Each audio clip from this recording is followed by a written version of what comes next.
Warga kerajaan Shalom. Shalom. Sekali lagi saya menyapa Shalom. Shalom. Selamat Natal untuk setiap kita yang ada di tempat ini. Jemaat Tuhan yang ada di rumah juga Shalom. Kami mengucapkan selamat Natal untuk setiap Anda yang berada di rumah atau dimanapun Anda berada. Bersama kita bangkit berdiri jemaat Tuhan. Pagi ini adalah pagi yang luar biasa, di mana kita boleh ada di Natal di tahun ini. Ada satu ayat firman Tuhan, kita akan baca sama-sama. Multimedia bisa bantu saya. Yesaya 9 ayat 5 dan 6. Kita baca ini, biarkan setiap kita boleh diingatkan bahwa ada satu pribadi yang sangat mengasihi setiap kita. Kita akan baca sama-sama, jemaat Tuhan. Jemaat yang di rumah juga boleh bersama-sama baca. Kita akan baca dengan suara yang penuh dengan ucapan syukur pagi hari ini. 2, 3. Sebab seorang anak telah lahir untuk kita. Seorang putera telah diberikan untuk kita. Lambang pemerintahan ada di atas bahunya. Dan namanya disebutkan orang. Penasehat ajaib, Allah yang perkasa, Bapa yang kekal, Raja damai. Amin. Seorang anak telah diberikan untuk saya, untuk Anda. Lambang pemerintahan ada di atas bahunya. Apa yang Anda perlukan hari ini? Dia menjadi sahabat yang setia. Dia jadi penasehat yang ajaib dalam hidup kita. Dia jadi Allah yang perkasa, kekuatannya tidak akan tertandingi oleh apapun. Bahkan dia jadi Bapa yang kekal, yang mengerti setiap hati kita. Bahkan dia jadi Raja untuk selama-lamanya. Mari sama-sama kita tinggikan nama Tuhan pagi hari ini. Dengan ucapan yang mengalir dari hatimu, mari bawa persembahan itu untuk Tuhan kita. Kami bersyukur Tuhan, karena kehadiran-Mu, karena kelahiran-Mu dalam hidup kami. Kami boleh memperoleh kemenangan di dalam Yesus Kristus Tuhan.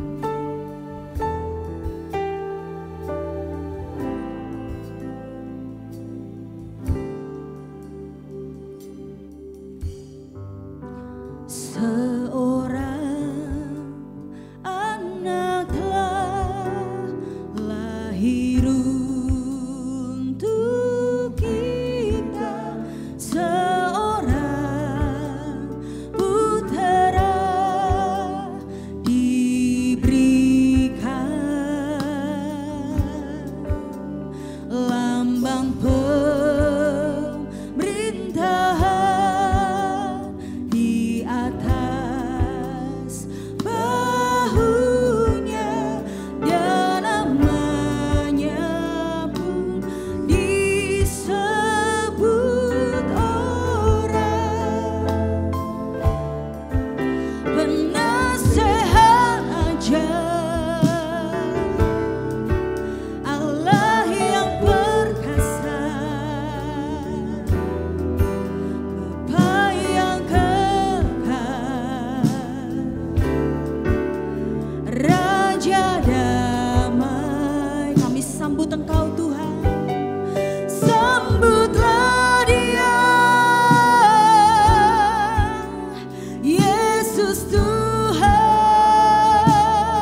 sambut Engkau Raja mulia.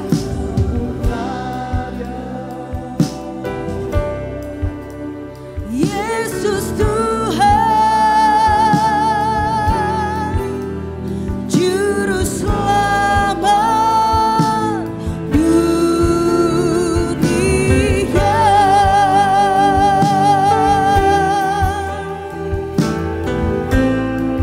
Kami menyambut kehadiran-Mu Tuhan Yesus. Seorang anak telah lahir untuk kita, seorang putera diberikan,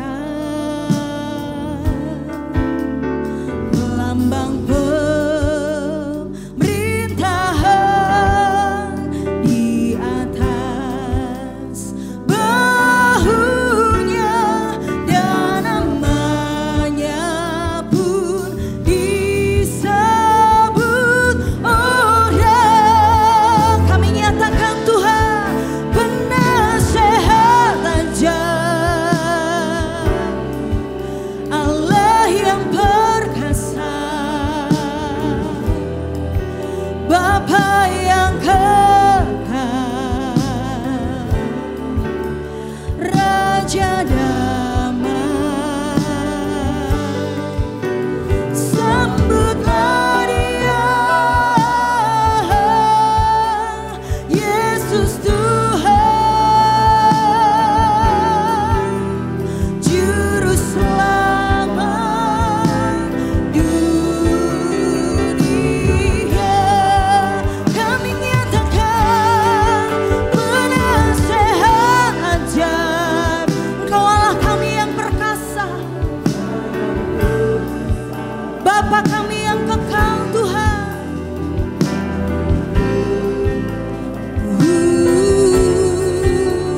Raja damai, kami sambut kelahiran-Mu Tuhan Yesus. Amen. Yesus Tuhan, Juru Selamat dunia. Kami angkat tangan, kami nyatakan penasehat.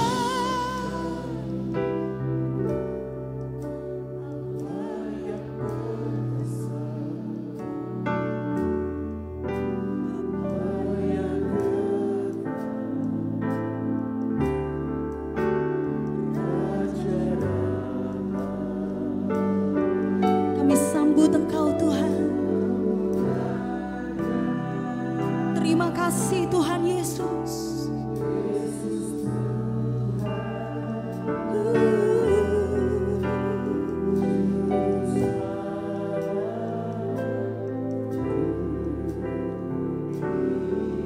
Biarkan hatimu limpah dengan ucapan syukur pagi ini.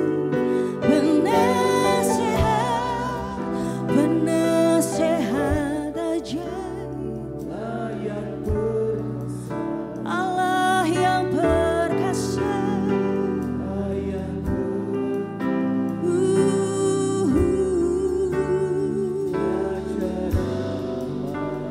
kami sambut Engkau Raja mulia.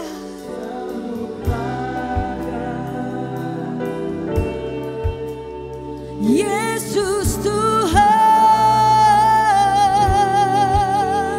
Juru Selamat dunia.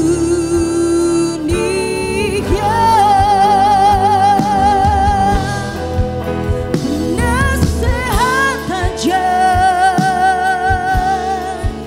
Allah yang perkasa, Bapa yang kekal,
sebab itu kami sangat bersyukur. Kaulah Allah yang ku puji, Kau Allah yang kami sembah.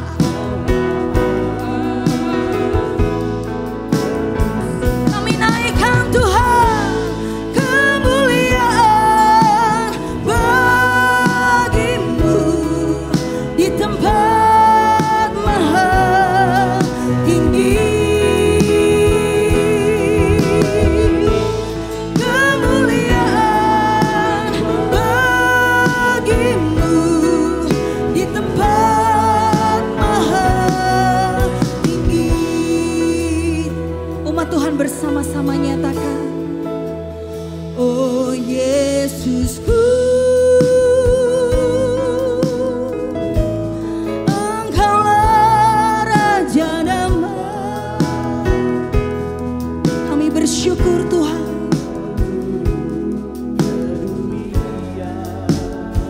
Selamatkan setiap kami Tuhan.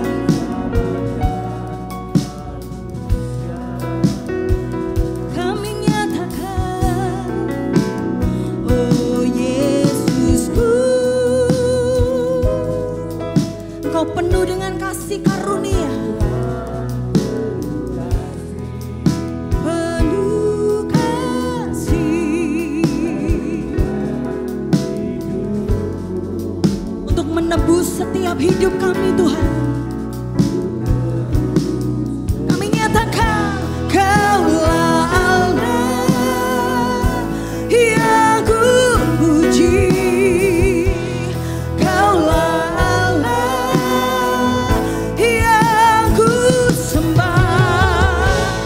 Kemuliaan bagimu di tempat maha tinggi.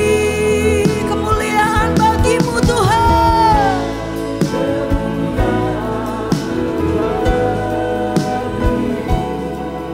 Di tempat maha,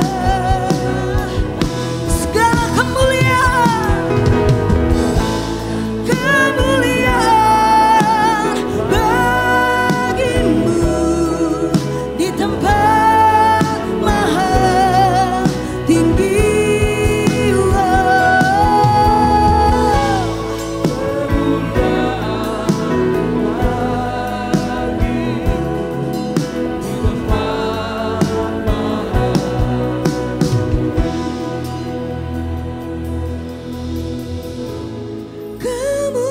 Kemuliaan bagimu.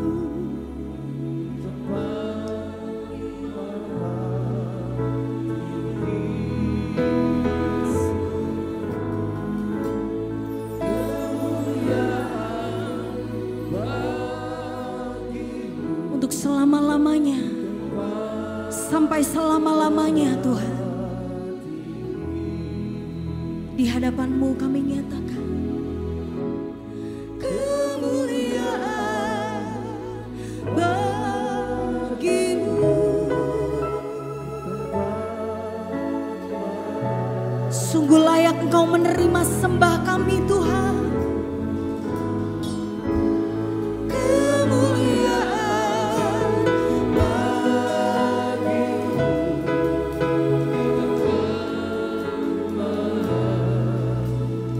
Sambil mengangkat tangan untuk Raja di atas segala raja. Kemuliaan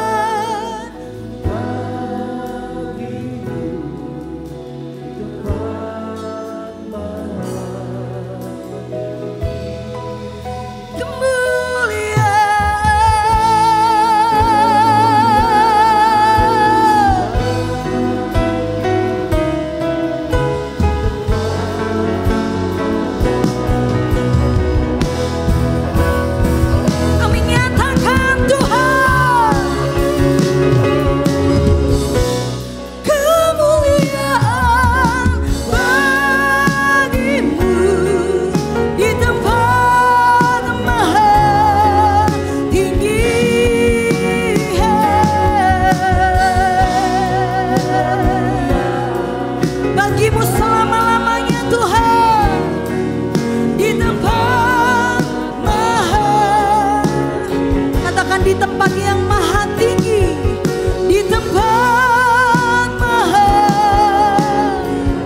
di tempat yang maha tinggi, di tempat maha tinggi. Sorak-sorai kemuliaan bagi Raja mulia. Haleluya. Di dalam nama Tuhan Yesus, Juru Selamat kami yang kekal sampai selama-lamanya. Amin. Kita berikan tepuk tangan sekali lagi untuk Tuhan kita. Dia Allah yang luar biasa, amin. Kehidupannya yang hadir dalam kehidupan kita, menyelamatkan setiap kita, amin. Berapa banyak kita bersyukur hari ini, kita mau puji nama Tuhan lebih lagi, amin. Dengan segenap hati, dengan segenap kekuatan kita. Haleluya.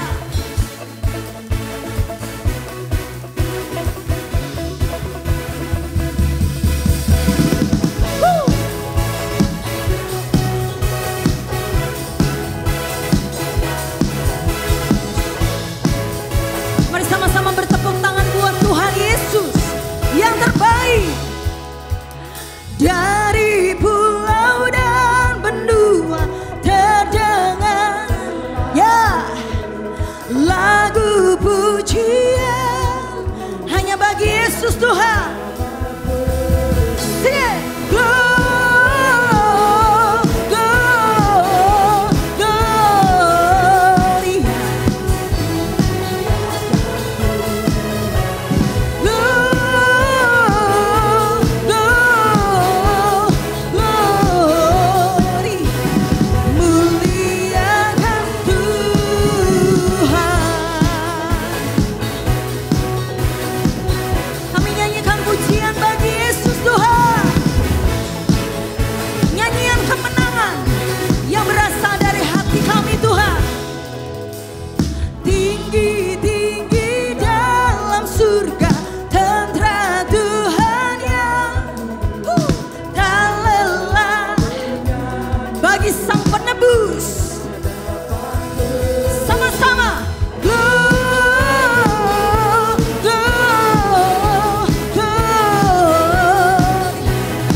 Lebih sungguh lagi, amin. Sama-sama tepuk tangan di atas kepala bagi Raja mulia. Set.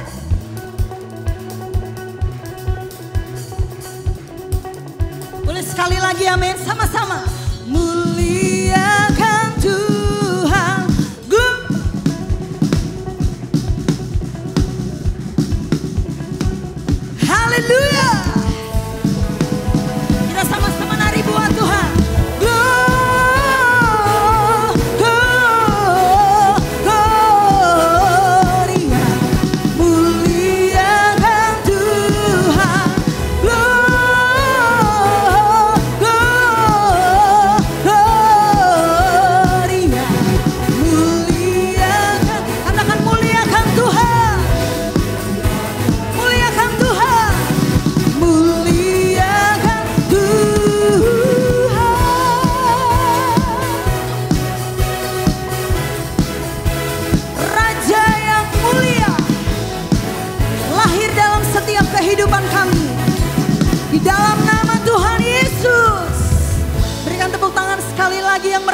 Tuhan kita.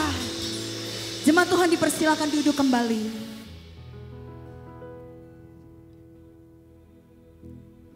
Kita bawa persembahan kita pagi ini. Kita satu dalam doa.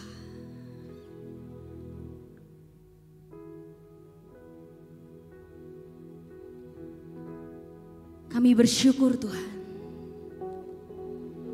Oleh karena kami berharga. Oleh karena kami mulia.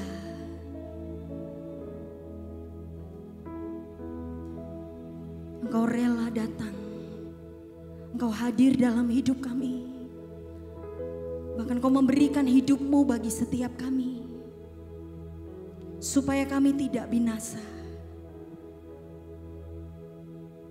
Dan kami mendapat kemenangan di dalam nama Yesus Kristus Tuhan. Pagi hari ini kami sambut pribadi-Mu Tuhan. Terus tinggal dalam kehidupan kami. Terus nyata dalam kehidupan kami. Buat kami sadar, buat kami semakin percaya Engkau selalu hadir dalam setiap kehidupan kami. Orang-orang yang berharap, orang-orang yang berserah kepada janji-Mu dalam kehidupan kami. Kami berikan persembahan ini dengan penuh sukacita di dalam ucapan syukur dalam nama Yesus. Haleluya. Amin.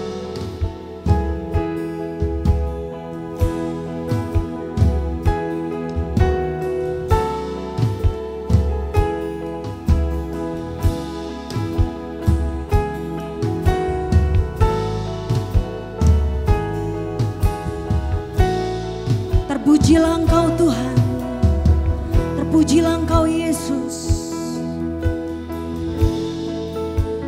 Dia sungguh indah, Dia Yesus. Kami nyatakan Tuhan, Dia ajaib, Dia Dia agung. Ini yang kami percaya. Dia cinta daku. Amin. Dan ampuniku.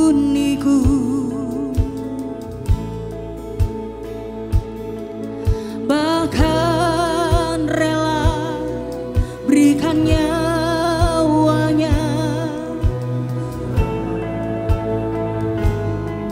Nyatakan Tuhan, sambutlah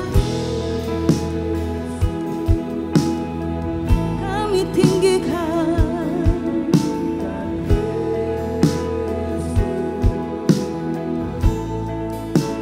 Beri Dia hormat, pujian dan kuasa, Yesus Raja.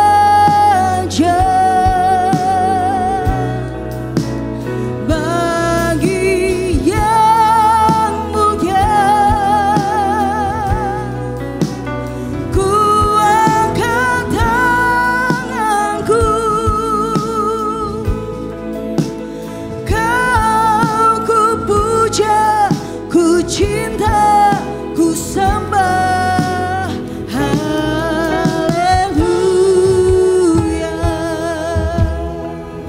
Ini pujian syukur kami Tuhan. Kami bawa ke hadirat-Mu pagi hari ini.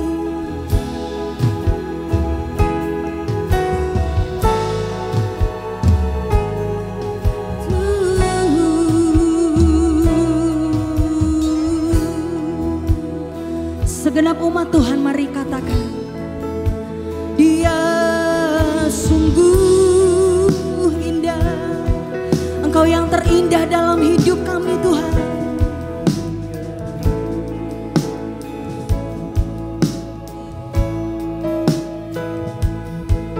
Dia ajaib, Dia mulia, Dia kami mau percaya Tuhan.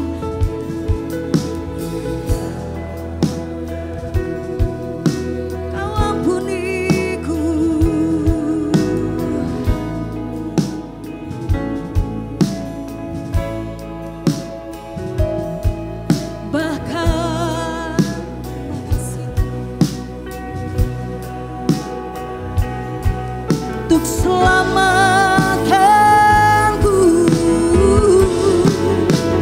Sambutlah Yesus, kami mau tinggikan namamu Tuhan, tinggikan Yesus.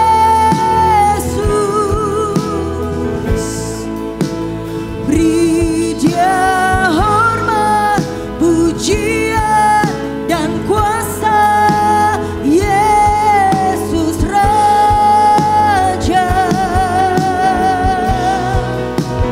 Bagi yang mulia, ku angkat tanganku, Kau ku puja, ku cinta, ku sembah. Umat Tuhan, bersama kita bangkit berdiri dalam hadirat-Nya.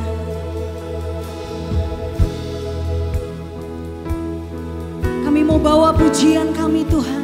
Dia sungguh indah. Katakan Dia Yesus.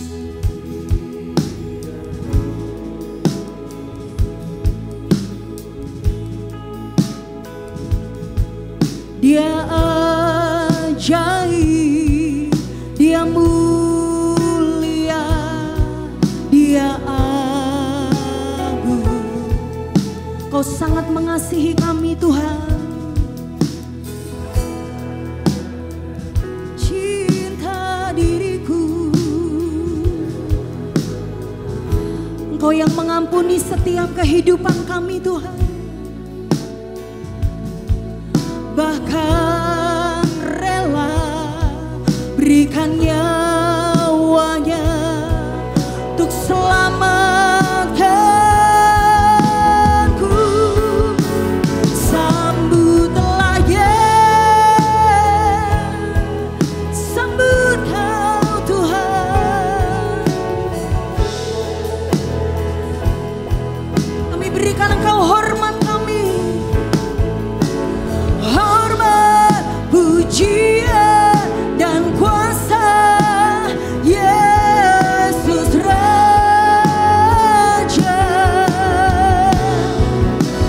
Bagi yang mulia,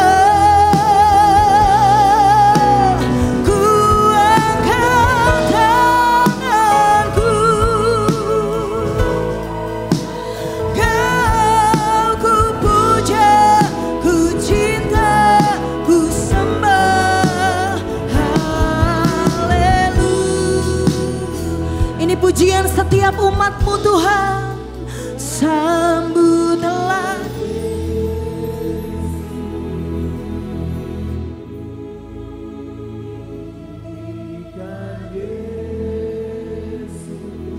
Kami bawa hati kami yang menyembah Tuhan.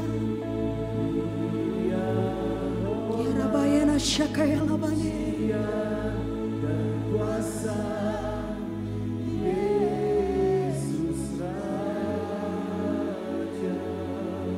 Bagi anak domba Allah yang mulia,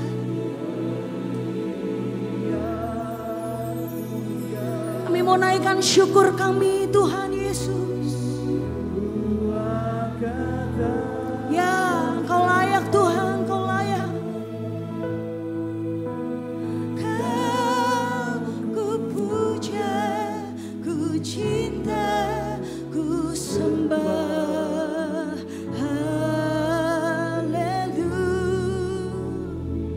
Dengan bersyukur sambutlah Yesus, ku sambut Kau Yesus.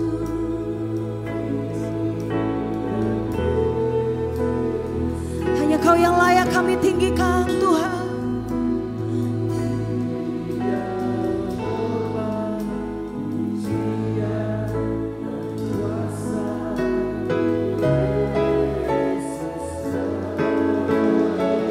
Bagimu Tuhan mulia, ku angkat tanganku,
Tuhan ada bersama dengan kami memuliakan Engkau. Saatnya Tuhan berfirman bagi kami siap untuk mendengarkannya. Di dalam nama Tuhan Yesus kami berdoa dan bersyukur. Semua kita yang percaya dan siap mendengarkan firman Tuhan. Sama-sama katakan amin, amin, amin. Puji Tuhan. Silakan duduk. Shalom Bapak Saudara. Apa kabar semuanya?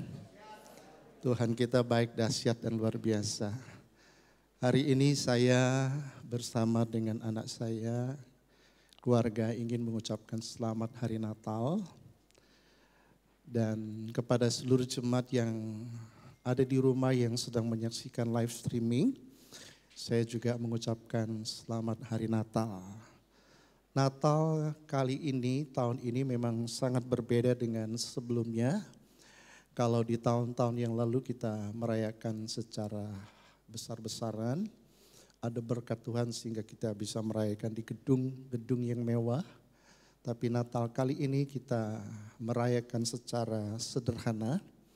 Saudaraku yang kasih dalam Tuhan. Namun esensi Natal itu bukan terletak kepada perayaan yang dengan segala kemewahannya, ya, dengan segala aksesoris dan sebagainya. Tetapi esensi Natal adalah kerinduan hati Tuhan untuk menyelamatkan manusia. Kalau kita mendalami apa sih esensi Natal? Natal itu kan Tuhan turun ke dalam dunia. Allah berinkarnasi menjadi manusia yang namanya Yesus Kristus. Tujuannya apa? Untuk menyelamatkan. Jadi Natal itu ungkapan kerinduan hati Tuhan untuk menyelamatkan umat manusia yang berdosa, yang terhilang. Nah, oleh sebab itu buat saudara dan saya sebagai anak Tuhan, pada saat kita merayakan Natal, mari kita merindukan kerinduan ini, kerinduan yang sama. Tuhan datang untuk menyelamatkan kita, bukan soal kemewahan. Saudara tidak memiliki baju baru pun itu tidak masalah, tidak ada pohon Natal pun tidak ada masalah. Ya, yang penting kita mengerti Natal itu esensinya hati Tuhan, kerinduan hati Tuhan dinyatakan melalui Yesus Kristus, melalui inkarnasi Allah sendiri. Dia harus berinkarnasi dalam rupa Yesus Kristus, datang ke dalam dunia, lahir di kandang yang hina, bau dan kotor, hanya dengan satu tujuan, menyatakan cinta kasihnya untuk menyelamatkan manusia yang berdosa, yang harusnya dihukum dalam kematian kekal selama-lamanya. Dia datang untuk menyelamatkan saudara dan saya. Itulah esensi Natal. Hari ini saya akan menyampaikan sebuah tema. Tema ini saya ambil dari GBI. GBI mengambil tema Immanuel, Allah beserta kita. Dari PGI juga mengambil tema yang sama, ya. Mereka menamakan dia Immanuel, sama-sama Immanuelnya, saudara, ya. Nah, mari kita baca di dalam Alkitab kita, saudara. Matius pasal yang pertama ayat 18 sampai ayat yang ke-23. Saudara yang kasih dalam Tuhan. Matius pertama ayat 18 sampai 23. Saya akan membaca ayat yang ke-18, lalu Bapak Ibu ayat 19, lalu ayat yang ke-20 kita bergantian, ya. Kelahiran Yesus Kristus adalah seperti berikut. Pada waktu Maria, perhatikan ada kata Maria, ibunya bertunangan dengan Yusuf. Jadi masih tunangan.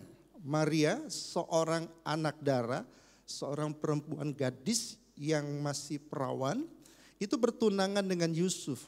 Ternyata ia mengandung. Nah, dia mengandung, tapi mengandung bukan hasil hubungan dia, ya, yang belum resmi menjadi suami istri, tiba-tiba mengandung, bukan kasusnya seperti itu. Dia mengandung dari Roh Kudus. Jadi Alkitab ini secara eksplisit, secara terang-terangan memberikan penjelasan begitu jelas. Ternyata ia mengandung dari Roh Kudus sebelum mereka hidup sebagai suami istri, tapi sudah bertunangan. Tapi mereka tidak hidup sebagai suami istri. Ingat, bertunangan, ya, sebelum menjadi suami istri, saudara aku yang kekasih dalam Tuhan, bertunangan. Semasa bertunangan tidak boleh hidup seperti suami istri. Kata hidup seperti suami istri adalah hubungan badan begitu ya. Nah, Yusuf dan Maria bukan tipe laki-laki dan wanita seperti ini. Ayat yang ke-19, Bapak Ibu Saudara yang baca, 2, 3.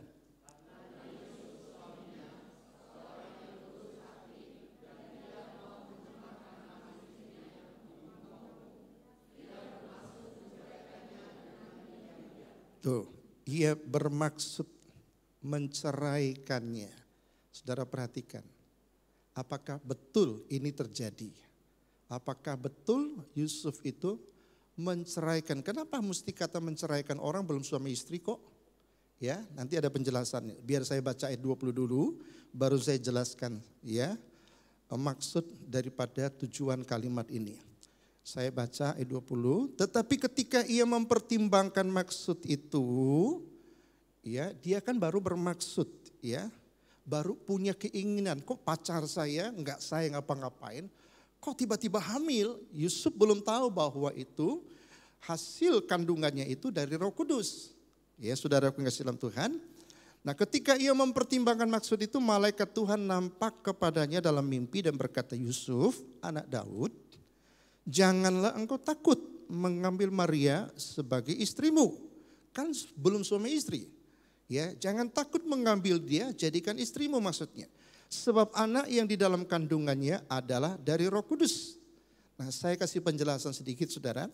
Nah, kita kan tahu peristiwa ini Maria dan Yusuf kala itu masih bertunangan saudara. Ikatan pertunangan menurut hukum Yahudi saudaraku yang kasih dalam Tuhan, itu sama teguhnya ikatan pernikahan, saudaraku yang kasih dalam Tuhan. Jadi perempuan yang sudah bertunangan kadangkala disebut istri. Dan tanggung jawab yang dimiliki oleh seorang yang bertunangan itu seperti tanggung jawab suami istri. Sekalipun mereka belum berhubungan badan. Hebat ya saudara. Kalau kita melihat bagaimana cara mereka berpacaran, bertunangan, itu mereka sama sekali tidak berani bersentuh hal-hal seperti itu sebelum mereka sah menjadi suami istri. Ini hebat banget saudara. Ya.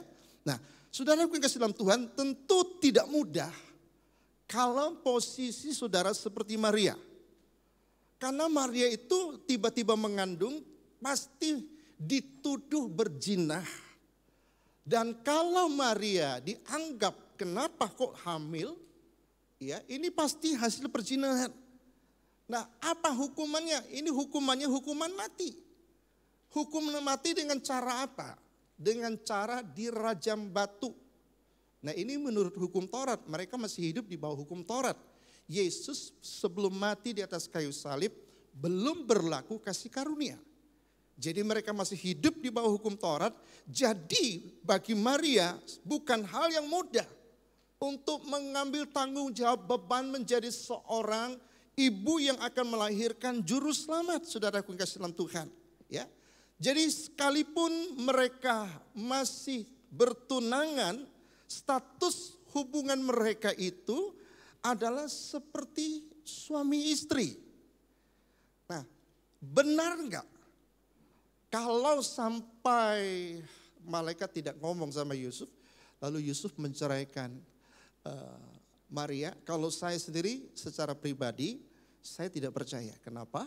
Karena Yusuf adalah seorang yang tulus hati, seorang yang taat terhadap firman Tuhan. Mari kita lihat konteksnya, coba kita bandingkan dalam Matius 19. Ini sekedar pengetahuan tentang bagaimana ya ketika sudah menjadi suami istri itu tidak boleh bercerai. Nah, Matius 19 ayat 9, tetapi aku berkata kepadamu barang siapa menceraikan istrinya kecuali karena zina. Berarti boleh cerai enggak?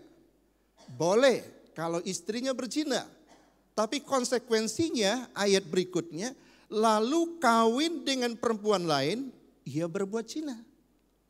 Kalau Yusuf berani mengambil resiko untuk menceraikan Maria, itu berarti karena dia anggap Maria dalam pikirannya sebelum dia dikasih tahu sama malaikat bahwa kandungannya itu Roh Kudus, anggapan Yusuf itu Maria mengandung karena berzina.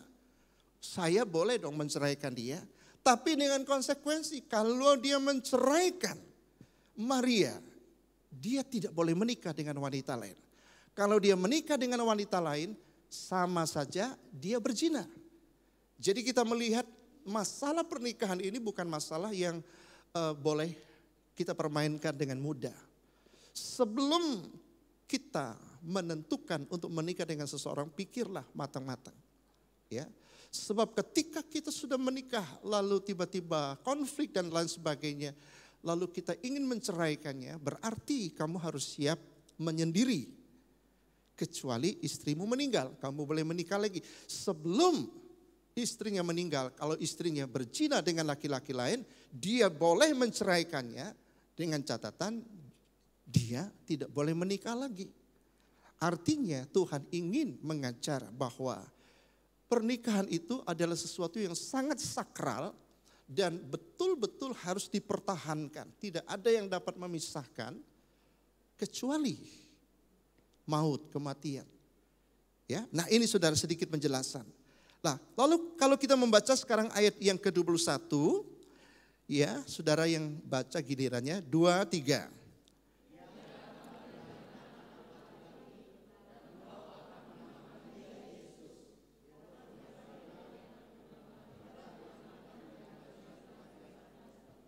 Ya, saya sengaja tambah dengan Yehosua.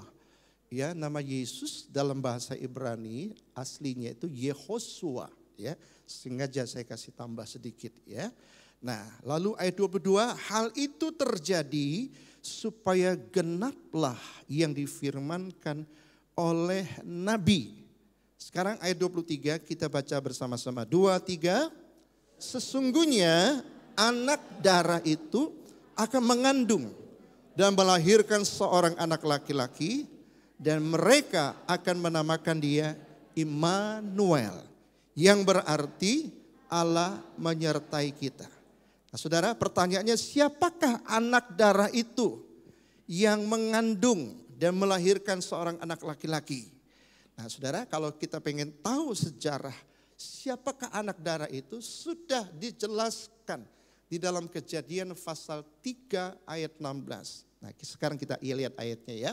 Supaya saudara tahu latar belakang sejarahnya, oh anak darah itu siapa sih? Ya, oh ternyata yang disebut dengan anak darah, anak perawan itu adalah Maria. Jadi nubuatan tentang Maria akan melahirkan seorang anak laki-laki sudah ada di kitab Kejadian pasal 3 ayat 15. Jadi rencana Tuhan untuk menyelamatkan manusia yang berdosa terhilang, akan mengalami kematian kekal, sudah direncanakan jauh-jauh hari. Sebelum saudara dan saya ada di dalam dunia ini, dia sudah merencanakan akan ada keselamatan. Melalui seorang perempuan, lewat keturunan perempuan, lewat anak darah yang mengandung, ia akan melahirkan seorang anak laki-laki. Nah sekarang kita baca Kejadian 3 ayat 15. Aku akan mengadakan permusuhan antara engkau dan perempuan ini. Ya, jadi Tuhan ngomong sama iblis, aku akan mengadakan permusuhan antara engkau, hai iblis, dan engkau dengan perempuan ini. Nah, perempuan ini siapa? Antara keturunanmu dan keturunannya. Nah, ada keturunan perempuan maksudnya, ya. Keturunan perempuan ini akan meremukkan kepalamu, ya. Dan engkau akan meremukkan tumitnya. Saudara, aku kasih dalam Tuhan. Jadi ini adalah nubuatan, saudara, tentang lahirnya Yesus Kristus lewat anak darah yang kita baca ya di dalam Matius 1 ayat yang ke-23. Jadi Matius 1 ayat 23 ini kegenapan dari nubuatan baik kitab Kejadian pasal 3 maupun Yesaya. Nabi Yesaya juga sudah menubuatkan. Coba kita baca. Yesaya 7 ayat 14. Sebab itu Tuhan sendirilah yang akan memberikan kepadamu suatu tanda. Sesungguhnya seorang perempuan muda. Nah ya, dikatakan perempuan muda. Kalau di dalam Matius pasal 1 ayat 23 dikatakan anak darah. Itu menunjuk kepada satu pribadi yang namanya Maria. Saudara yang kasih dalam Tuhan. Dan akan melahirkan seorang anak laki-laki. Dan dia akan menamakan dia Immanuel. Saudara kasih dalam Tuhan, siapakah keturunan perempuan itu? Saudara, kalau saudara membaca, ya, Yesaya pasal 9, seorang anak telah lahir untuk kita. Siapakah seorang anak telah lahir untuk kita? Yaitu Yesus. Ya, Nabi Yesaya sudah menubuatkan. Terus Matius 1:21 juga sudah menjelaskan, ya, nubuatan Nabi Yesaya digenapi di dalam Matius pasal 1 ayat 21. Jadi siapakah keturunan perempuan itu? Tidak lain dan tidak bukan adalah Yesus Kristus. Dia adalah Allah yang berinkarnasi ke dalam dunia sama seperti manusia ciptaannya. Saudaraku yang kasih dalam Tuhan. Jadi Yesus Kristus adalah satu-satunya benih perempuan yang dilahirkan oleh hanya perempuan saja tanpa laki-laki. Nah, saudaraku yang kasih dalam Tuhan, coba perhatikan sebentar. Sejak bumi diciptakan ada 4 macam orang yang ada di dalam dunia ini. Yang pertama, laki-laki tanpa ibu, tanpa bapak. Siapa saudara bisa tebak? Adam. Adam itu kan diciptakan langsung. Dia bukan hasil daripada dilahirkan perempuan. Jadi Adam adalah laki-laki yang tanpa bapak, tanpa ibu. Nah sekarang yang kedua, perempuan tanpa ibu juga tanpa bapak. Siapa? Hawa. Hawa juga diciptakan langsung oleh Tuhan. Maka dia enggak punya bapak, enggak punya ibu. Jadi laki-laki yang enggak punya bapak, enggak punya ibu, itu Adam. Perempuan juga yang enggak punya bapak, enggak punya ibu, Hawa. Jadi 2 orang ini adalah tanpa bapak, tanpa ibu. Jadi untuk menjadikan Hawa, Tuhan memakai tulang rusuk. Memakai tulang rusuk Adam, pria. Tetapi Hawa tetap tidak dilahirkan dari seorang rahim perempuan. Nah sekarang jenis macam ketiga orang yang ada di dalam dunia ini, laki-laki, perempuan yang beribu dan berbapak. Siapakah? Kita semua. Sekarang di dunia ini ada berapa miliaran orang? 7 miliaran orang. Metode ini yang Tuhan pakai untuk melahirkan banyak manusia.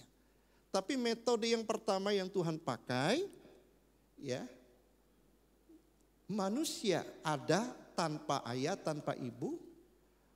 Laki-laki ada, perempuan ada tanpa ayah, tanpa ibu. Itu Adam dan Hawa. Tapi saudara dan saya, Tuhan pakai metode. Metode yang Tuhan pakai, saudara dan saya punya ayah dan punya ibu. Baru hadirnya saudara dan saya. Nah kalau saudara dan saya hari ini ada di dunia ini, saudara jangan pernah lupa, kita bukan Adam dan Hawa diciptakan langsung. Kita ada karena ada ayah dan ibu kita. Mereka yang berjasa yang Tuhan pakai itu melahirkan saudara dan saya. Oleh sebab itu jangan pernah lupakan orang tua kita. Sesederhana apapun orang tua kita, dialah yang Tuhan pakai untuk menghadirkan saudara dan saya yang ada di dunia ini. Namun ada seorang atau seorang laki-laki yang tidak punya bapak tetapi punya ibu. Siapakah dia? Yesus. Yesus itu lahir, Maria mengandung Yesus itu dari Roh Kudus. Berarti benihnya bukan benih Yusuf. Ya. Karena mereka masih bertunangan, mereka hidup suci. Makanya Yusuf saking kagetnya pengen meninggalkan, pengen menceraikan. Tapi Tuhan ngomong, kamu harus terima Maria sebagai istrimu. Sebab kamu jangan salah sangka. Ya, Maria hamil itu bukan karena laki-laki lain. Tetapi memang Tuhan menghendaki memakai Maria untuk melahirkan seorang anak yang diberi nama Yesus. juga diberi nama Immanuel. Jadi Yusuf dan Maria dikasih tahu sama malaikat Tuhan untuk memberikan nama yang ada di dalam kandungan Maria. Jadi bukan mereka yang mikir-mikir mau kasih nama apa, bukan. Jadi Tuhan yang kasih tahu, nanti Maria istrimu akan melahirkan seorang anak laki-laki, engkau akan menamai dia Yesus. Dan yang kedua, engkau juga akan menamaikan dia Immanuel. Nah, Bapak Ibu Saudara, jadi Kejadian 3 ayat 15 itu disebut ya proto-evangelium atau disebut dengan Injil yang pertama. Injil itu artinya kabar baik. Jadi kabar baik yang pertama itu ada di Kejadian pasal 3 ayat 15. Sekalipun banyak orang Kristen tidak menyadarinya atau melupakannya. Yang tahu kabar baik itu cuma hanya ada di dalam kitab Injil. Padahal kabar baik pertama kali itu ada di dalam Kejadian pasal 3 ayat yang ke-15. Nah, kata Immanuel Bapak Ibu Saudara muncul dalam Alkitab itu ada 3 kali. Cuma 3 kali muncul Saudara ya. Pertama di dalam Yesaya pasal 7 ayat 14 itu nubuatan Yesaya tentang akan lahir diberi nama Immanuel itu. Lalu Yesaya pasal 8 ayat 8, lalu Matius 1 ayat 23 yang sedang kita bahas sekarang ini Saudara. Nah, kata Immanuel itu terdiri dari 2 kata ya. Pertama El. El itu artinya Eloah. Singkatan dari kata Allah atau Elohim atau Eloah dalam bahasa Ibrani. Artinya Allah. El itu El kalau kita lihat ada El itu pasti singkatan dari kata Elohim atau Eloah. Ya. Sementara kata Immanuel, Saudara. Immanuel itu artinya, Saudara yang kasih dalam Tuhan, beserta kita. Jadi Allah beserta kita. Atau lebih tepat lagi, ada bersama kita. Jadi Immanuel artinya dalam bahasa Ibrani sebenarnya Allah ada bersama kita. Allah ada bersama kita.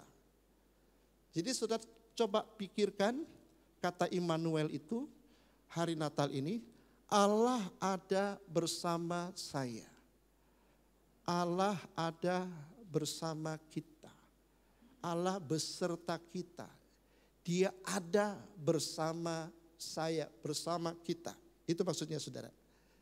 Itu sebabnya jadi berita Natal adalah berita kesukaan besar. Apa alasannya? Karena berita lahirnya seorang yang bernama Yesus, juru selamat dunia. Selain itu juga dia disebut Immanuel. Artinya Allah ada beserta kita. Allah ada bersama kita. Ini berita sukacita besar. Jadi hari Natal adalah berita sukacita. Natal tidak bisa dimatikan sekalipun ada beberapa orang ya, beberapa sekte mengatakan, oh tanggal 25 itu bukan hari kelahiran Tuhan Yesus, hari lahir Dewa Matahari. Siapa bilang seenaknya ngomong seperti itu? Akan melemahkan iman kita. Sekalipun ada orang tidak mau mengucapkan selamat Natal kepada kita, iman kita tidak akan goyah, kita tetap percaya bahwa Yesus pernah lahir ke dalam dunia dan dia diberi selain Yesus artinya juru selamat, juga Immanuel, Allah ada bersama dengan kita. Hebat banget kalau saudara tahu kebenaran ini. Kalau saudara mengerti, memahami kebenaran ini saudara. Saudara, apa yang saudara mesti takutkan dan khawatirkan dalam hidup ini? Karena kita merayakan Natal cuma setahun sekali lalu kita lupa. Dan saya berdoa, saya berharap saudara yang kasih, Natal kali ini di tengah-tengah pandemi ini, tetapi secara pemahaman, secara pengetahuan, secara kedewasaan rohani saudara betul menangkap kata Immanuel ini saudara yang kasih dalam Tuhan ya. Allah ada bersama dengan saya. Saudara yang kekasih dalam Tuhan. Jadi kata Immanuel yang sesungguhnya adalah Allah berjalan di depan saya. Allah ada di hadapan saya seperti kerubium, saudara yang kekasih ya. Muka ketemu muka. Jadi kata Immanuel itu sebenarnya Tuhan itu ada di depan kita. Tapi kita nggak sadar, saudara kekasih dalam Tuhan ya. Ada di samping kita, ada di belakang kita. Jadi kata Immanuel, Allah beserta kita, artinya Tuhan ada di sekeliling kita.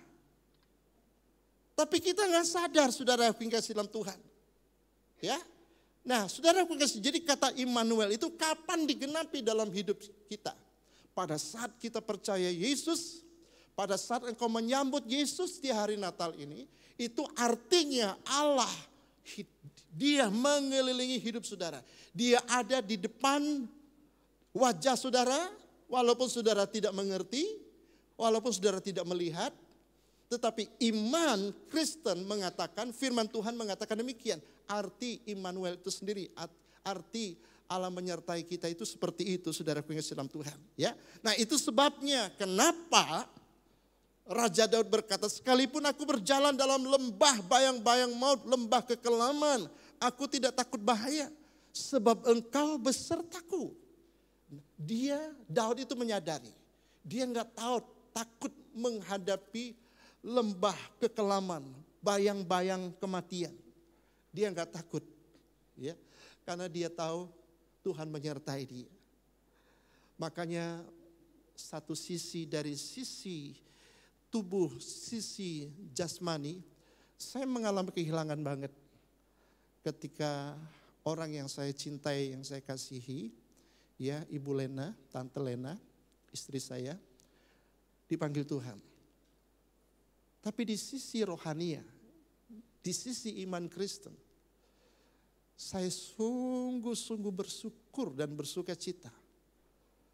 Karena Tuhan begitu baik. Tidak ada lagi penderitaan, sakit, penyakit, air mata, keluhan, rintihan. Dia ada bersama dengan Tuhan. Kekal selama-lamanya. Apa yang dia alami, Alkitab berkata, kebahagiaan kekal. Kita di dunia ini bahagianya gak kekal. Hari ini kita senang, besok lusa kita menderita. Kita marah-marah, kita banyak persoalan. Hari ini kita sehat, segar bugar. Minggu depan kena COVID seperti saya. Saya masih jalan pagi bersama dengan teman. Cuman karena merasa meriang-meriang, ya saya khawatir istri saya rentan karena dia sakit. Saya periksa prodia, periksa tifus dan DBD ternyata negatif. Langsung saya swab yang tertinggi itu swab PCR di dinas kesehatan. Lewat seorang anak Tuhan dapat akses cepat dan mudah. Saya langsung di swab, besoknya keluar hasil saya positif. Nah kenapa saya nggak begitu panik, nggak begitu takut dan khawatir? Ayat ini yang melekat dalam hidup saya. Di dalam hidup saya bukan saya lagi. Ada Kristus, ada Immanuel yang ada bersama dengan saya. Saya jalani aja proses isolasi mandiri. Makanya hari pertama, hari kedua saya demam, hari ketiga masih demam. Akibat demam itu nafsu makan gak ada. Jadi ada seorang anak Tuhan yang mengasihi saya sekali, saya tahu betul. Dia yang repot sekali, dia yang memantau saya lebih daripada suster yang memantau saya. Tanya soal makan, tanya soal segala macam, saya bilang iya memang kurang enak makan. Makanannya hanya beberapa sendok. Lalu dia khawatir, waduh om kalau begitu gak bisa om. Nanti semakin drop, sementara orang kena COVID itu mesti banyak makan. Saya katakan gak apa-apa ya. Terus akhirnya saking khawatirnya dia hubungi dokter kenalan baiknya dia. Jadi dokter kenalan baiknya langsung hubungi dinas kesehatan mau dijemput. Ya, jadi malam harinya saya suruh tunggu mau dijemput dari mobil dinas kesehatan. Saya katakan iya deh ya, karena ada orang yang mengasihi saya, memperhatikan saya. Lalu saya ngomong sama anak saya minta izin sama istri saya. Ya mereka katakan ya udah Pi kalau memang harus begitu. Di rumah juga enggak ada yang pantau, enggak ada yang rawat. Tapi yang saya rasakan cuma demam aja. Memang lidah jadi kebal, penciuman sudah tidak ada. Tapi yang lain saya tidak rasakan, maka saya nggak khawatir. Sesak sama sekali nggak ada, sakit kepala juga nggak ada, gejala-gejala lain juga nggak ada. Tapi karena saya menghargai orang yang mengasihi saya, mau supaya saya ke rumah sakit, saya siap-siap kemas koper turunin ke bawah, tinggal tunggu jemputan. Tunggu punya tunggu, malam itu nggak jemput. Karena dinas kesehatan begitu sibuk mobilnya menjemput banyak orang karena COVID. Sehingga saya tertinggal sampai besok pagi baru dijemput.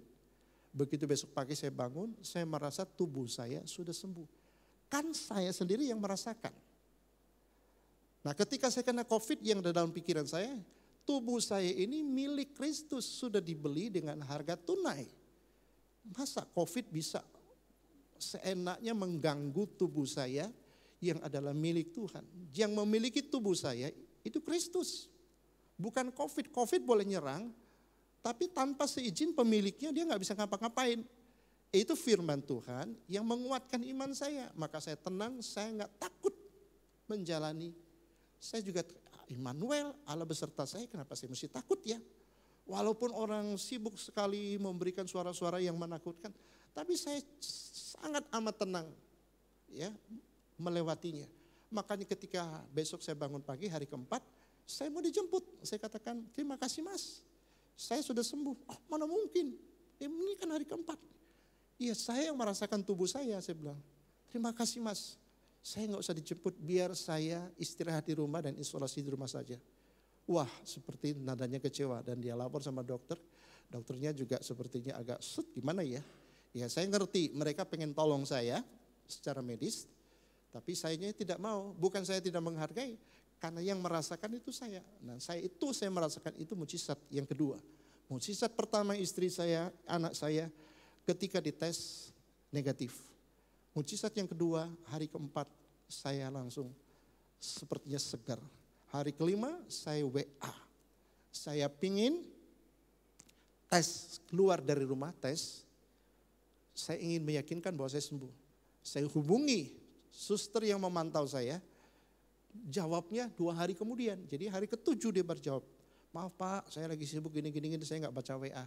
Lalu dia ngomong, mohon maaf Pak ya, ini kan Bapak baru masuk hari ke-7. Mana boleh Bapak keluar, Bapak tidak boleh keluar, Bapak harus sabar ya. Sampai ke hari 14 selesai, baru Bapak boleh keluar kalau mau swab, mau apa, mau antigen silakan. Tapi sebelum selesai, Bapak melanggar protokol kesehatan dan itu tidak diperbolehkan, Bapak harus sabar. Saya pikir-pikir iya juga ya. Tapi saya sendiri merasakan sudah sembuh. Saya sudah mulai pengen makan ini, pengen makan itu ya. Nah, saya selalu hubungi Pit, pengen makan ini, Pipit kirim makanan ya.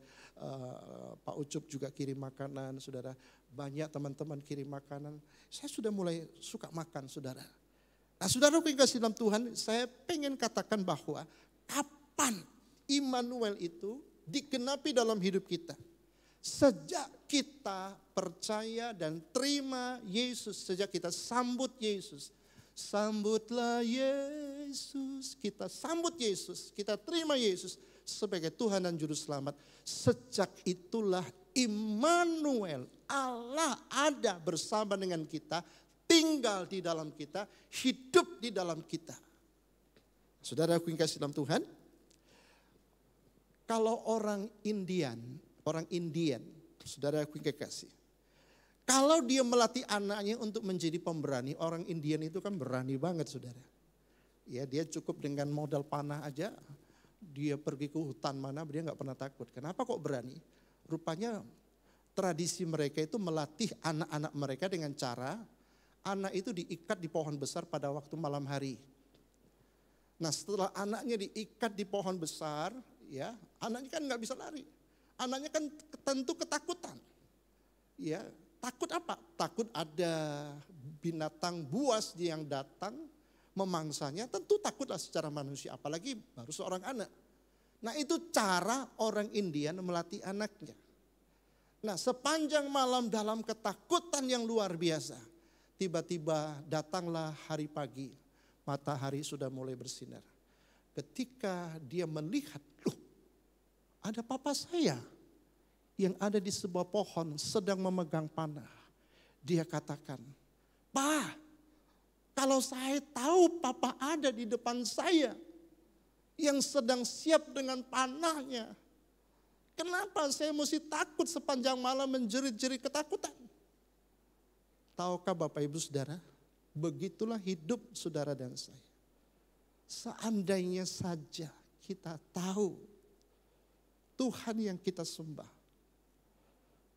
Dia selalu menghadapkan wajahnya kepada kita. Dia selalu memperhatikan kita dan tidak pernah meninggalkan kita. Kenapa kita harus ketakutan dalam menjalani hidup ini? Itulah sebabnya kata pertama yang muncul dari malaikat berita Natal adalah janganlah takut. Diulangi lagi oleh kitab Yesaya. Yesaya berkata dalam Yesaya pasal 41 ayat 10. Janganlah takut sebab aku menyertai engkau. Janganlah bimbang sebab aku ini Allahmu. Aku akan meneguhkan, bahkan akan menolong engkau. Aku akan memegang engkau dengan tangan kananku yang membawa kemenangan. Dan kita lihat, saudara hidup sampai hari ini merasa menang gak? Menang atas sakit hati, menang atas kekecewaan, menang atas ketakutan. Ini kan musim COVID, saudara, pandemi. Ada orang yang ketakutannya secara luar biasa. Saya pikir gak perlu. Tetap kita berhikmat, ya, terapkan 3M yang sudah ditetapkan oleh pemerintah, memakai masker, mencuci tangan, menjaga jarak. Tapi tidak perlu ketakutan, karena Tuhan sudah pesan, janganlah takut, ya, janganlah bimbang. Aku menyertai, aku akan membawa engkau dalam kemenangan. Makanya saya menang atas COVID, saudara pengasihan Tuhan. Jadi rasa takut ini memang menghantui manusia ketika manusia jatuh dalam dosa. Bahkan sampai hari ini ketakutan ini terus mengikuti seluruh umat manusia. Itulah sebabnya berita Natal antara lain adalah Immanuel. Artinya Allah ada bersama kita. Allah beserta kita. Allah menyertai kita. Amin Bapak Ibu Saudara. Tepuk tangan buat Tuhan kita. Haleluya. Jadi saudara, penyertaan Tuhan adalah bukti keberhasilan Musa, keberhasilan Yusuf, dan keberhasilan Daud. Nah, kita lihat contoh dalam Alkitab. Musa, bagaimana caranya Musa bisa membelah laut? Hanya dengan sebuah tongkat. Apakah tongkat itu tongkat ajaib dan mujizat? Bukan. Sesungguhnya tongkat itu cuma sarana. Tetapi yang membuat Musa bisa membelah laut dan dia bisa melewati laut Teberau itu karena Tuhan menyertai dia. Ayatnya mana? Ini ayatnya Keluaran pasal 33 ayat 15. Berkatalah Musa kepada Tuhan, maksud kepadanya, jika engkau sendiri tidak membimbing kami, maksudnya kalau engkau tidak menyertai aku ya Tuhan, jangan suruh kami berangkat. Jadi pegangan Musa, saya mau berangkat, saya akan pergi. Dengan catatan Tuhan harus sertai saya ya. Saudara pernah gak berdoa seperti ini? Tuhan saya mau buka usaha, saya mau kerja ini. Tapi saya gak berani langkah Tuhan. Aku gak berani memasuki tahun 2021. Semakin gak jelas. Tahun 2020 ini kan tahun hancur-hancuran kan saudara. Ya, tahun begitu banyak masalah dengan adanya pandemi ini. Ada begitu banyak perusahaan-perusahaan yang tutup, karyawan yang dirumahkan dan sebagainya saudara. Ya. Nah, bagaimana tahun 2021 kan kita juga nggak tahu. Ngomonglah sama Tuhan, bangun hubungan Tuhan. Aku takut Tuhan sesungguhnya. Dari sisi manusiawiku aku takut. Kalau engkau tidak menyertai aku Tuhan. Kalau engkau tidak membimbing aku Tuhan. Bimbing, sertai aku Tuhan. Kalau enggak aku enggak berani melangkah. Itu tandanya orang yang mengandalkan Tuhan. Musa mengandalkan penyertaan Tuhan. Maka hanya dengan tongkat laut terbelah jadi dua. Siapa lagi contoh dalam Alkitab? Yusuf. Yusuf, siapakah Yusuf? Statusnya seorang budak. Namanya budak KTP pasti nggak ada, saudara aku yang kasih dalam Tuhan. Ya kalau KTP nggak ada mau kerja di mana? Siapa yang mau terima? Ya kan? Sudah budak, KTP nggak ada, saudara aku yang kasih. Nggak punya gelar akademik, sekolahnya nggak ada ijazah, nggak tamat-tamat, saudara. Namanya budak. Ya pasti nggak ada ijazah. Setelah itu dia dibenci lagi sama saudaranya, diiri, ya dibuang, difitnah, dipenjarakan. Tapi kenapa Yusuf menjadi orang hebat? Mengapa dia menjadi orang berhasil? Kita baca ayatnya. Kejadian pasal 39 ayat 2. Tetapi Tuhan menyertai Yusuf. Oh, rahasianya cuman Tuhan menyertai Yusuf walaupun dia nggak punya KTP, walaupun dia nggak punya ijazah, walaupun dia nggak punya gelar. Ya, saudara aku kekasih, walaupun dia seorang budak, tapi karena Tuhan menyertai Yusuf sehingga dia menjadi seorang yang selalu berhasil dalam pekerjaannya. Saudara aku kekasih dalam Tuhan, ayat 30 pasal 39 ayat 3. Setelah dilihat oleh tuannya bahwa Yusuf disertai Tuhan. Tuh, bosnya aja bisa lihat. Ini orang secara logika budak. Ijazah nggak punya, keahlian nggak punya, KTP nggak ada, ini orang nggak jelas ini. Kenapa ya? Selalu berhasil. Langsung bosnya yang nggak kenal mengambil kesimpulan. Jadi bosnya ngomong, ya. Setelah dilihat oleh tuannya, Potifar kan tuannya, bahwa Yusuf disertai Tuhan. Dan bahwa Tuhan membuat berhasil segala sesuatu yang dikerjakannya. Jadi orang bisa lihat orang ini disertai Tuhan atau tidak. Kalau orang itu disertai Tuhan, orang itu pasti menang, pasti berhasil. Amin Bapak Ibu Saudara. Itulah Immanuel maksudnya. Allah beserta kita. Yang terakhir, saudaraku yang kasih dalam Tuhan, Daud. 1 Samuel pasal 18 ayat 14. Daud berhasil di segala perjalanannya. Sebab apa? Lagi-lagi Tuhan beserta kita. Inilah Natal, berita kesukaan besar. Harus membangkitkan semangat saudara dan saya. Kalau engkau putus asa selama masa pandemi dan engkau mungkin sudah mulai tawar hati, engkau ragu, engkau takut melangkah. Ingat Immanuel, Allah beserta saya. Bukan hanya beserta, tapi dia sekarang tinggal, manunggal di dalam saya. Kesadaran inilah yang perlu saudara bangkitkan dalam perjalanan hidup ini. Kalau engkau bekerja dengan siapapun, ingat ada Tuhan yang menyertai saya. Kalau Tuhan menyertai saya, saudara baca ayat ini. Daud berhasil di segala perjalanan sebab Tuhan menyertai dia. Baca lagi Kejadian pasal 39 ayat 2. Tuhan menyertai Yusuf sehingga ia menjadi seorang yang selalu berhasil dalam pekerjaannya. Jadi kunci keberhasilan saudara dan saya adalah kalau saudara dan saya Immanuel disertai Tuhan. Amin Bapak Ibu Saudara.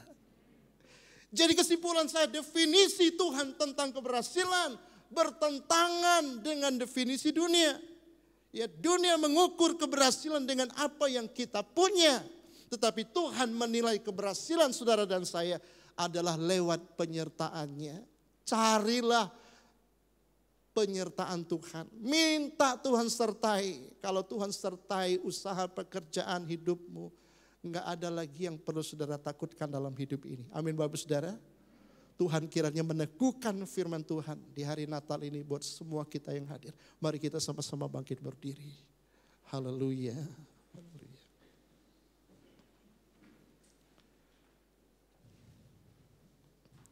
Saya ingin nyanyikan ini lagi. Dia sungguh indah, dia Yesus.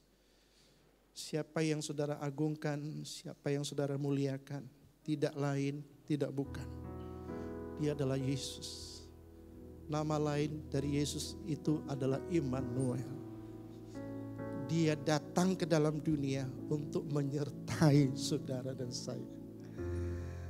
Karena penyertaan Tuhan dalam hidup saya hari ini berdiri kuat dan tegar. Sekalipun dalam kesedihan secara jasmani saya kehilangan. Tapi saya bangga dengan Tuhan saya. Tuhan sudah atur semuanya dengan indah. Kita nyanyikan bersama. Dia sungguh indah. Siapa yang paling indah dalam hidup ini? Dialah Yesus. Dia adalah Tuhan yang ajaib. Dia adalah Tuhan yang mulia. Termulia, teragung. Tidak dimiliki siapapun kecuali di dalam Yesus Kristus. Dia membuktikan cintanya kepada saudara dan saya dengan cara datang ke dalam dunia, rela menderita, rela lahir di kandang yang bau hina dan kotor untuk mengampuni dosa saudara dan saya dengan cara memberikan nyawanya. Dia tidak berdosa, dia tidak bersalah. Dia rela dihukum, dia rela disalibkan karena dia mengasihi saudara dan maukah saudara menyambut Yesus di hari Natal ini? Sambut dia. Terima kasih Tuhan.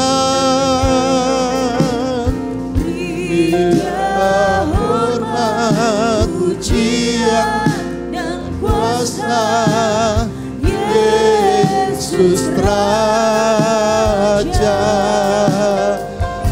Bagi yang mulia yaitu Tuhan kita.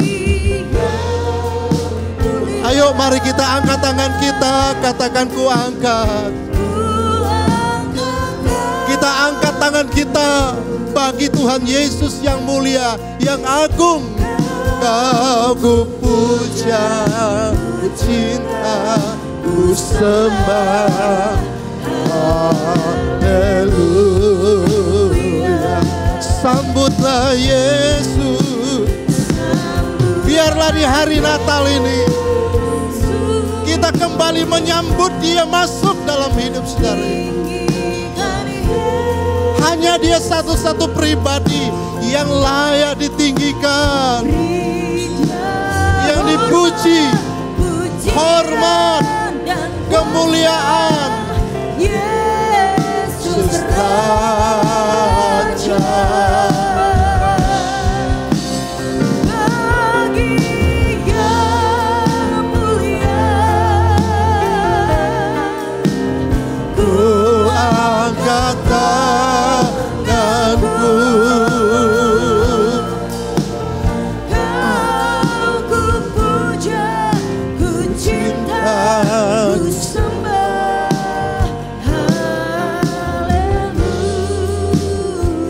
Bapak Ibu yang saya kasih dalam Tuhan Yesus Kristus. Mungkin selama ini masalah pandemi yang sudah sekian lama sejak bulan Maret sampai hari ini. Engkau merasa hidup ini yang kau jalani begitu berat. Mungkin ada rasa kekecewaan, mungkin ada pertanyaan yang timbul dalam hati. Di manakah Tuhan? Maukah hari ini setelah engkau mendengarkan firman Tuhan, dia datang ke dalam dunia, dia lahir, diberikan nama Yesus dan diberikan nama Immanuel. Artinya Allah ada. Dia bukan tidak ada.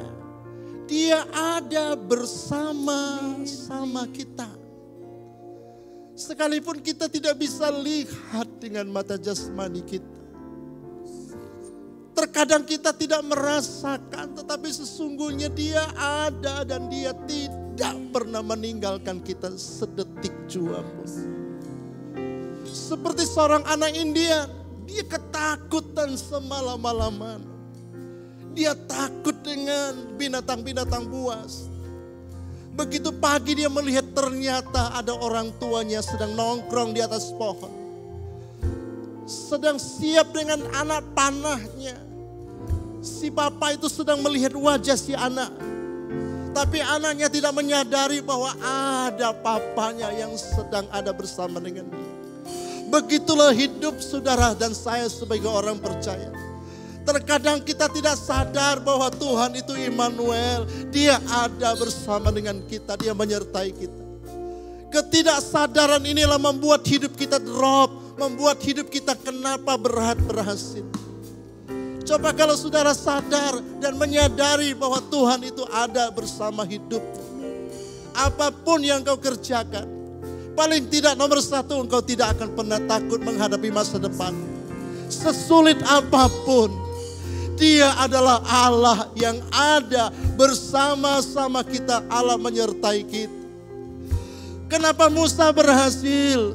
Musa berhasil membelah laut karena Tuhan menyertai dia.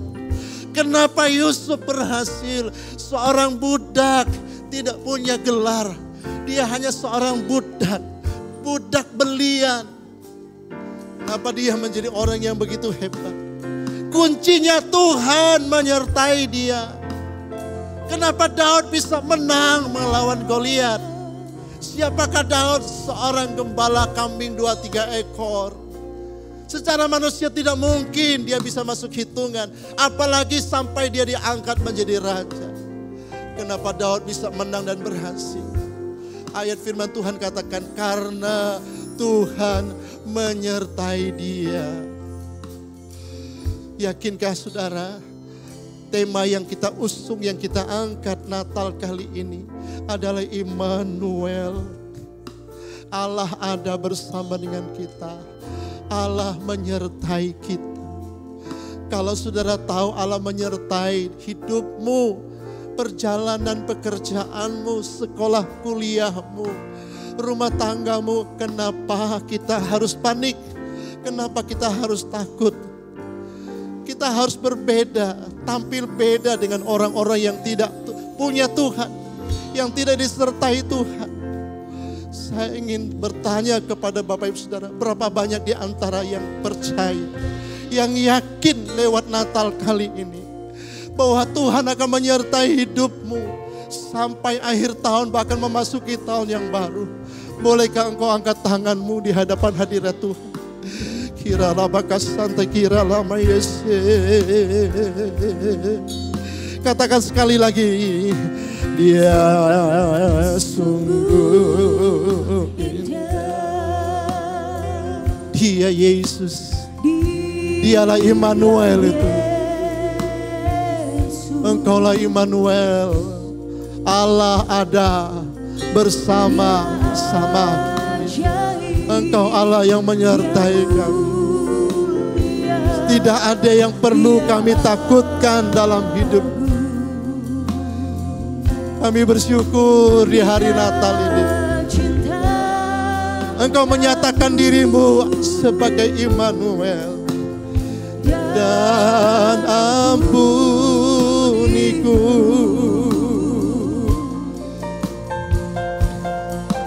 Bahkan rela berikan nyawanya untuk selamatkanku. Mari kita sambut Yesus. Sambutlah Yesus. Jangan tolak Dia, sambut Dia. Tinggikan Yesus. Biar Dia masuk dalam hidupmu sebagai Immanuel. Hormat, pujian dan kuasa Yesus Raja.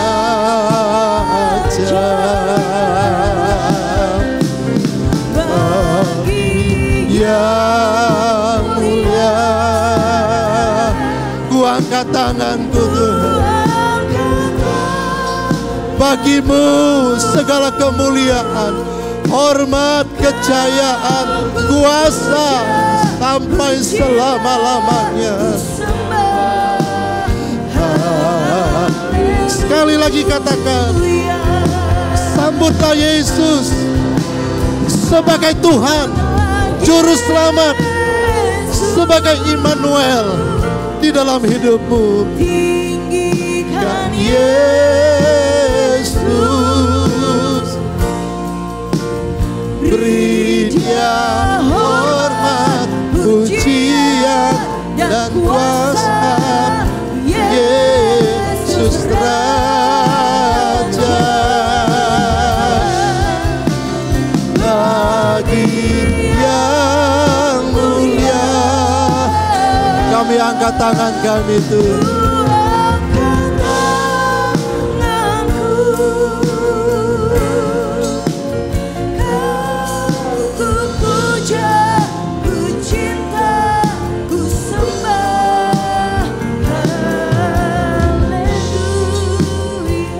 Kau kupuja, haleluya. Kau kupuja, ku cinta, ku sembah, haleluya.